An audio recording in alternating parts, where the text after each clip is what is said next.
सारा ही विपरीत दिशा में जा रहा है। तो हमने इसको सुचारू करने में इन कठिनाइयों को भी झेलना ही पड़ेगा।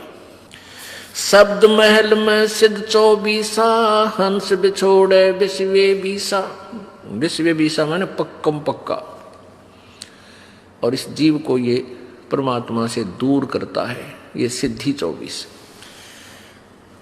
एक सिद्धि सुरदेव मिलावे, एक सिद्धि मन वृत्ति बतावे, एक सिद्धि होवे पौन स्वरूपी, एक सिद्धि होवे अनुरूपी, एक सिद्धि निस्वासर जागे, एक सिद्धि सेवक हो आगे, एक सिद्धि सुरगापुर जावे, एक सिद्धि जो सब गट छावे,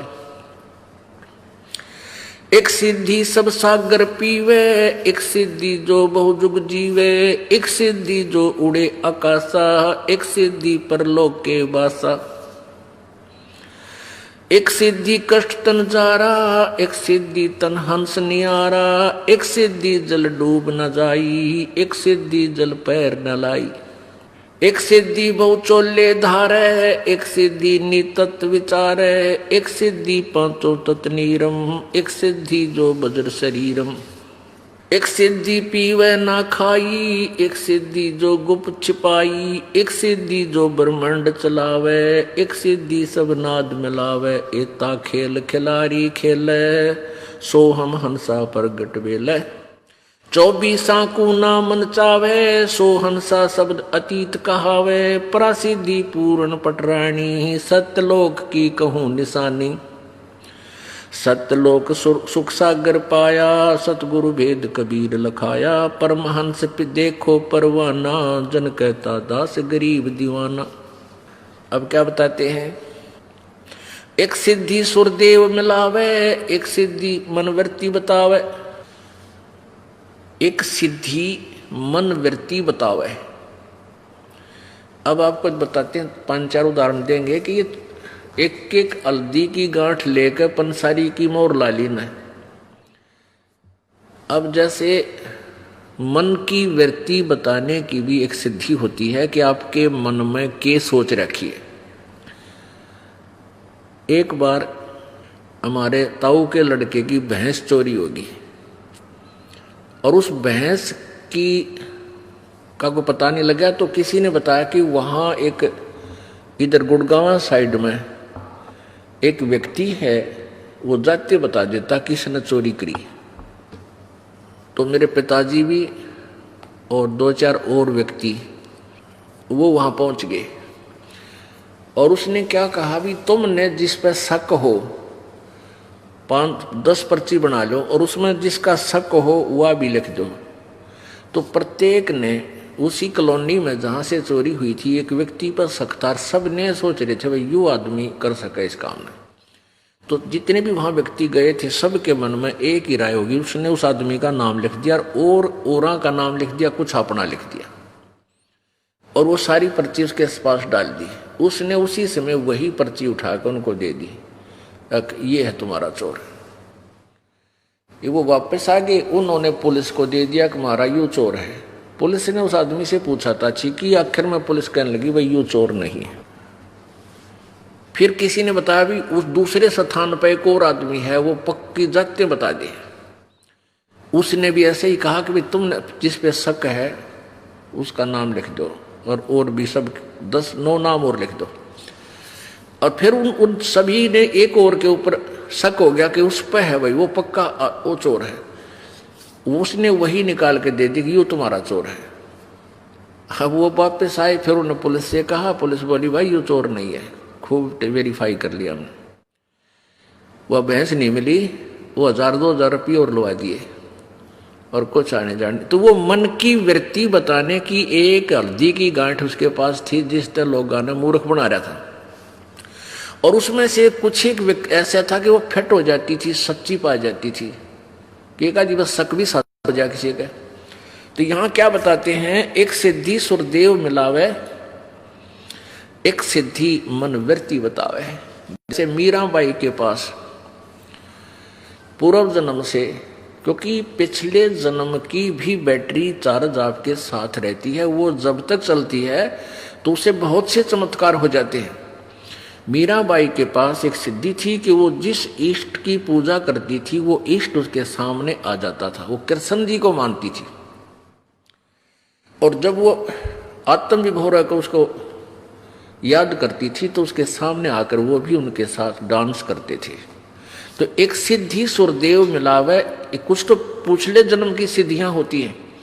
जैसे आपने देखा होगा कई महात्मा जिनके आज तक पूजाएं चल रही हैं, कोई किसी नाम थे, कोई हरिदास नाम थे, कोई गरीब किसी और नाम थे, तो वो बचपन से उनकी कथा पढ़कर देख लो, कहते छोटे से ही न चमत्कार शुरू कर दिए थे। हरिदास जी के बारे में बताते हैं कि वो किसान परिवार में जन्म था और दोपहर ने वो 10-1 वर्ष का बालक था, अपने पिता के पास गया हुआ था। हरिदास जी के पिताजी जो है खेतों में किसान अपना हल जोत रहे थे, तो पिताजी दोपहर ने खाना खा के स्वयं तो कहने लगा मैं रेस्ट कर लूँ और आप बेटा इन बैलों को पानी पिला लिया।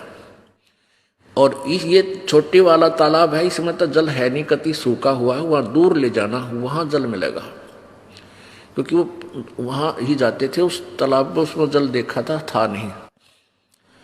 और हरिदास जी बैल लेकर गया, वो बैल उसकी तरफ चले गए छोटे तालाब की तरफ, और वहाँ उस पानी पिया वो वापस ले आया जल्दी ही बैलों को पानी पिलाकर। उसका पिताजी बोला अरे पानी पिया के नहीं लाया तू बैलों को, अब पिला लिया जी, इतनी जल्दी कैसे ले आया तू? वहाँ नहीं ले गया, वो कम से कम 1 किलोमीटर दूर था, और वो दूर जो छोटा तालाब सूखा पड़ा था वो था ज़्यादा से ज़्यादा 400 फुट की दूरी पे। इतना शीघ्र वापस आने से उसने शंका होगी कि ये बालक वैसे ही लिया, बैलों को पानी नहीं पिला कर लाया। तो उसने कहा पिताजी पानी पिला लिया मैं। कहाँ से? किस तालाब से? कहते इसमें जल था ही नहीं, यदि कभी वर्षा होगी तब जल होना था, अगर नहीं पिताजी तो फुल है। वो गया जाकर देखा, उसके पिताजी ने सचमुच भाई तो पानी फुल हो गया, और बैलों के जो ना पैर भीग रहे। तो इस तरह की सिद्धियां उस पूर्व जन्म की बैटरी चार्ज से ही होने लगी थी। आज तक उस हरिदास जी की पूजा शुरू हो रही है, लेकिन पूर्ण मोक्ष नहीं है, क्योंकि भविष्य की साधना शास्त्र अनुकूल न होने से जीवन व्यर्थ हो जाता है। तो यहां क्या बताते हैं, तो ऐसे ही मीराबाई के अंदर थी वो सिद्धि, और पिछले पुण्य भी साथ होते हैं, तभी परमात्मा भक्ति की तरफ इतना तड़फता है, प्रेरित होता है। एक सिद्धि सुरदेव मिलावे, एक सिद्धि मन वृत्ति बतावे, एक सिद्धि हो पवन स्वरूपी, एक सिद्धि हो वह अनुरूपी, एक सिद्धि निस्वासर जागे, एक सिद्धि सेवक हो आगे। इस दास के मामा जी का गांव है खेड़ी दमकन, जिला सोनीपत में, गोहाना सोनीपत मार्ग पर। तो वहां एक नेकीराम संत जो गीसा संत जी के अनुयायी थे, गीसा संत जी को कबीर परमेश्वर मिले थे, और कोई किसी संत के पास जो जाके जुड़ता वो पुण्यात्मा होती है पूर्व जन्म की। तो नेकीराम जी गीसा संत जी के शिष्य हुए, जो खेखड़ा गांव है मेरठ जिला में, वो उनके शिष्य हो गए। पुण्यात्माओं, इन संतों को ही हमने लाल और लालड़ी को पहचानने के लिए ये आपको उदाहरण दिया जा रहा है, ताकि आप योग्य हो, ये समझ सको कि वो कितने सतर के संत है जिनके आज तक हम गुणगान कर रहे हैं। तो गीसा संत जी के 2 विशेष शिष्य हुए, एक तो जीतादास जी जो उनका मतलब आज्ञाकारी था, जैसे वो बताते थे वैसे ही किया करता था, और नेकी राम जी में पिछले संस्कार का जो संस्कार का डंगा था वो भी साथ रखा, और कहीं भी बैठ जाता वो तप कर अपनी हठ योग से समाधिस्थ हो जाता था। तो उसने क्या किया, वो खेड़ी दमकन गांव में उनका एक आश्रम बना हुआ है, और एक यहाँ निर्जन गांव है जींद में, यहाँ भी उस नेकी राम जी के नाम से ही एक आश्रम बना हुआ है। तो वहाँ क्या बताते थे वो, उस गांव खेड़ी दमकन के व्यक्ति हमारे मामा जी और वो नाना जी कहा करते कि नेकी राम जैसा संत नहीं देखा। वो यहाँ आकर के एक वृक्ष के नीचे बैठ गए थे, बनी होती थी पहले, छोटा जंगल, उसको बनी बोलते थे, जो गांव के चारों तरफ होता था जिसमें, उसके बाद फिर खेत शुरू हो जाते थे। उस बनी में आकर के बैठ गया एक वृक्ष के नीचे, और देखने वाले को परमात्मा संत को परमात्मा का रूप जान करके साधु श्रद्धालु भक्त गांव के जाति जब जाकर बैठ गए, उनकी सेवा करने लगे। तो एक दिन एक भक्त ने कहा कि भाई महाराज जी तो दिन रात सोता नहीं, कभी भी दिन में तो हमारे से बातचीत करे है, रात में सारी रात जागता है, बैठा रहता है, भजन करता है। तो गांव के लोगों ने गुप्त रूप से छुप के उसकी परीक्षा की, तो देखा, छुप के देखते रहे। 15 दिन तक वो सोया नहीं, दिन रात जाग्या करता, और स्वस्थ 1 महीना हो गया, 2 महीने तक वो ऐसे नहीं सोया। तो पूरा गांव उसके ऊपर डिवोट हो गया, समर्पित हो गया। भाई महाराज के चाला पड़ा है, उसको वहीं रख लिया। महाराज जी यहाँ रखो, उससे प्रवचन करो, उसका एक आश्रम गाड़ दिया। और आज तक डले ढोरे हैं, किसी के पास खख नहीं, सारे ब्रह्मटी हो रही। तो ये एक बीमारी थी, इन सिद्धियां के कारण ये प्रसिद्ध हो गए। अब हमने पहचान करनी है कि वो मोक्ष मार्ग कौन सा है जो परमेश्वर ने आके हमें बताया। तो ना तो कबीर जी ने ऐसी क्रियाएं की जो नेकी राम जी करते थे। तो कबीर पंथी कैसे हुए वो? क्योंकि गीसा पंथी भी अपने आप को कबीर पंथी मानते हैं। तो हम पंथी तभी होंगे जब परमात्मा कबीर जी द्वारा बताए गए भक्ति मार्ग को ए से लेकर जेड तक सारे को अपनाएंगे। ए ले लिया फिर बाकी छोड़ दिया, वो पंथ नहीं है, वो मार्ग ठीक नहीं है, वो विधि ठीक नहीं है, तो हमारा मोक्ष नहीं होगा। एक सिद्धि निस्वासर जागे, एक सिद्धि सेवक हो आगे। अब जैसे एक कथा है कि परमात्मा की भक्ति में हम तो उदाहरण देते हैं, लेकिन इस सिद्धि से भी आप इसका कनेक्शन है। जैसे कई भक्त कहते हैं भाई इस मन ने क्यों कर डाटा, ये तो भूत है, ये कोई न कोई कुबद सोचता ही रहता है। तो संत ने, परमात्मा ने, संतों ने ये बताया है कि इस मन को कैसे रोके। काम हो इतना तक काम करे, ना राम नाम पर लाजे। एक सिद्ध ने अपने चेले से कहा बेटा ये तू सिद्धि कर ले। उसने वह सिद्धि कर ली, होगी तेरी सिद्धि कंप्लीट होगी है, और इसको मेरी अब्सेंस में प्रयोग मत करना। एक बार गुरुजी चले गए सैर सपट्टे ने 1-2 दिन के लिए। तो चेला एक दिन तो दुखी हुआ, रोटी राटी खुद बनाई। पहला गुरुजी बनाता था उसकी रोटी, खाना बनाता था, ये मांग कर लाता, आपा बनाता, फिर उस दिन वो आप ही मांग कर लाता, चेला मांग कर लाता था, गुरुजी रोटी बना दिया करता। उन्होंने ऐसे सेवा बांट रखी। अब चेला आप पे लाओ और आपा बनाओ, दुखी सा हो गया। उसने सोची अब गुरुजी ने कोई सिद्धि कराई थी मेरे, तो उसने प्रयोग करके देखता हूँ कि सांग है यो। तो उसने वह सिद्धि को, यानी वह फ्लोपी खोल दी, सीडी खोल ली, वह सिद्धि उसने अपनी खोल ली। तो उसमें क्या हुआ कि एक जंद हो गया खड़ा सामने, एक भूत। और वो कहने लगा बाबा जी बात सुन ले, या तो मैंने काम बताए रखिए, ना तेरी टिटवी दाबूंगा। जय मुझे तूने काम नहीं बताया तो तन्ना मारूंगा। अब वो डर गया भाई तक सूता का। वो कहने लगा जा आटा मांग के ला। वो आटा मांग लिया मिनटों में। फिर कहने लगा तू अग्नि जला दी, रोटी बना दी। कहने लगा पानी लिया, पानी भी लिया। फिर बोला झाड़ू लगा दिया कि बोले। अब वो मर गया भाई, ये भी वो कसूता काम हो गया। इतने में गुरुजी आ गया, वो डर बहुत गया कि भी वो मारेगा तेरे को। वो गुरुजी आ गया तो अब दौड़ के गया और गुरुजी के चरणों में गिर गया और कहने लगा गुरुजी मुझे बचा लो। क्या हो गया भाई, क्यों मारेगा? गुरुजी बोले निकम्मे, मैं तेरे को नाट्या था भाई, मना किया था कि मेरे सामने ही उसको प्रयोग करना, मेरी अब्सेंस में नहीं करना। तने गलती कर दी। पर एक काम कर, इसको न्यू कह दे, एक लंबा बांस ले आ। उसको कह दिया उसने, जा भाई जंद लंबा बांस ले आ। वो लंबा बांस ले आया। फिर गुरुजी बोला इसने न्यू कह जड़ गाड़ दे जमीन में। उसने कहा तो उसने गाड़ दिया। फिर गुरु बोले न्यू कह दे इसने, इसके ऊपर चढ़ देगा उतरेगा, मैंने काम होगा जब तने बुला लूंगा, ना यू काम लगा रहे। तो कहने का भाव ये है कि इस मन रूपी भूत ने इस राम नाम के बांस पर गाड़ चढ़ाना शुरू कर दो। यो परमात्मा ने बांस दे दिया आप तई सिमरन का। जब ये भूत काम से फुर्सत हो, काम करे इतने काम करे, और फिर इस भूत ने इस राम नाम के बांस पे चढ़ाए रखे, इन्हें नीचे नहीं उतरने देना। यो फिर कोई और को भी सोचेगा, ना जाने किरा की रागनी कंपटीशन में जा बिठावेगा। तो एक सिद्धि सेवक हो आगे, अब वो सिद्धि जो उसने की थी उसका दास बन गया, जो आज्ञा दे वो काम वो करने लग गया। तो ये भी मोक्ष नहीं है। ये तो एक नौकर अपनी कमाई तो एक नौकर रख लिया, दैट्स ऑल।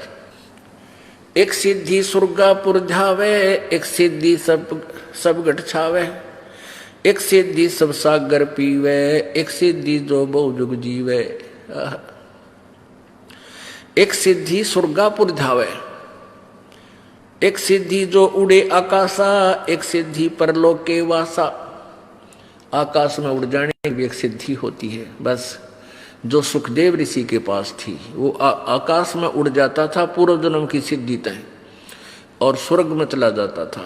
उसको वहां स्थायी स्थान नहीं मिला। उसको भी आदेश दिया गया विष्णु जी के द्वारा कि वापस जाओ, गुरु बनाओ, और गुरु जी के द्वारा दिए गए भक्ति धन को इकट्ठा करके फिर यहाँ आओ बेटा, ऐसे कोई नारायण दे तेरे को यहाँ पर। गर्भ योगेश्वर गुरु बिना वो करता हर की सेवे। पूजा भी करता था वो, लेकिन गुरु जी नहीं थे उसके, बिना गुरु के करता था। और पूर्व जन्म से उसमें सिद्धियां भी थी, तो वो अंडी पाक गया, वो पूरा फूल गया कि तेरे जैसा कोई ऋषि नहीं आकाश में उड़ जाता है और भक्ति तू कर ही रहा है, गुरु की आवश्यकता क्या है। तब विष्णु जी ने उसको समझाया, जाके नाम ले राजा जनक से।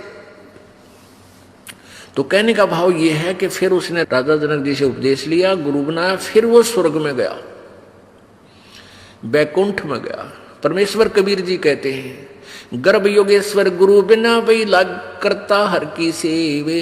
कहे कबीर बैकुंठ से वो फेर दिया सुखदेव, बैकुंठ से स्वर्ग से वापस भेज दिया गया था। राजा जनक को गुरु किया फिर किन्नी हर की सेवे। कहे कबीर बैकुंठ में भाई उल्ट मिले सुखदेव, फिर वो स्वर्ग में गए। तो क्या बता रहे हैं परमात्मा, एक सिद्धि जो उड़े आकाशा, आकाश में उड़ जाने की एक सिद्धि होती है। पुण्यात्माओं जैसे आकाश में उड़ गया, केकला टूट गया, क्या हो गया उसे, क्या मोक्ष हो गया। हम उस समय जैसे ही कोई आदमी थोड़ा सा भी 2 फुट ऊपर हो जाए जमीन तो सारा दुनिया कटका मर जाए उसका पाछा, वो औरत तो भगता पड़ा है। तो ये तो भाई कति है भगवान पा लिया, नहीं। जैसे चींटी होती है ना, चींटियां, कीड़ी, इनमें कुछ पाखों वाली कीड़ी होती है और उनसे थोड़ी मजबूत भी होती है, बड़ी शरीर में भी तगड़ी होती है।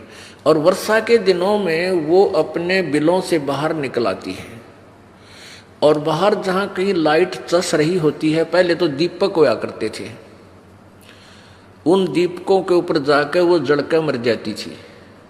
अब वो चींटियों में प्रधान पाक रही थी, सुप्रीम हो रही थी, क्योंकि वो उड़ जाया करती थी। तो वो आम चींटी उन देवता मान रही थी कि ये तो देवता हो गया, आकाश में उड़ जाते हैं। अब यहाँ आप देखते हैं, देखना वर्षा के दिनों में बहुत सी चींटियां निकलाती हैं बाहर, वो पंखों वाली, और इन ट्यूबों के चारों तरफ मंडराती रहती है, और 2 घंटे में उनकी पंख टूट जाती है, वो पंख टूट जाती है, वो जमीन पर गिर जाती है और चींटी की चींटी रह जाती है, वो कीड़ा का कीड़ा रह गया फिर भी। तो ऐसे ही जो सिद्धि प्राप्त प्राणी है आकाश में उड़ जाता है, या किसके अंदर कोई और सिद्धियां हैं, तो ये सब सिद्धि कुछ दिनों में ऐसे समाप्त हो जाएंगी और वो जीव का जीव रह जाएगा। एक सिद्धि जल डूब न जाई, एक सिद्धि जल पैर न लाई। एक यहाँ सुसाना गांव है, सुसाना, इस रोहतक सोनीपत रोड के ऊपर सुसाना गांव है। वहां पर एक गीसापंथी था, पहले वो गीसापंथी था, उनका नाम कोई कुछ नारायण महाराज कह दे है, कोई कुछ कह दे, उसका नाम तो कुछ और ही था। तो उसमें के सिद्धि मान रखी थी लोगों ने कि वो जल में बढ़ जाता था, जोड़ में कीचड़ में, उसके पैर का पानी नहीं लग गया करता, अरे इससे कारण उसका महल मकान गाड़ दिया और पूरा आश्रम बना दिया और दुनिया उसने पूजन लाएगी। अरे आप फिर उसकी बिरान माटी होगा मेरा। लास्ट में उसके पैरा में भी जो ना सोजन आ गई थी और कीड़े चाल पड़े थे। ऐसा दुखी होकर उसकी मृत्यु हुई। कई महीनों तक शरीर घाट पर चारपाई पर पड़ा रहा। तो यहां कहते हैं एक सिद्धि जल डूब ना जाई, एक सिद्धि जल पैर न लाई। दो एक ही गुरु के शिष्य थे, वो सिद्धि वाला ही गुरु था। तो सिद्धि वाले गुरु ने अपने शिष्यों को बता रखा था कि बेटा ऐसे साधना करो, ऐसे साधना करो, सिद्धि प्राप्त करो और तुम्हारी महिमा हो जाएगी संसार में।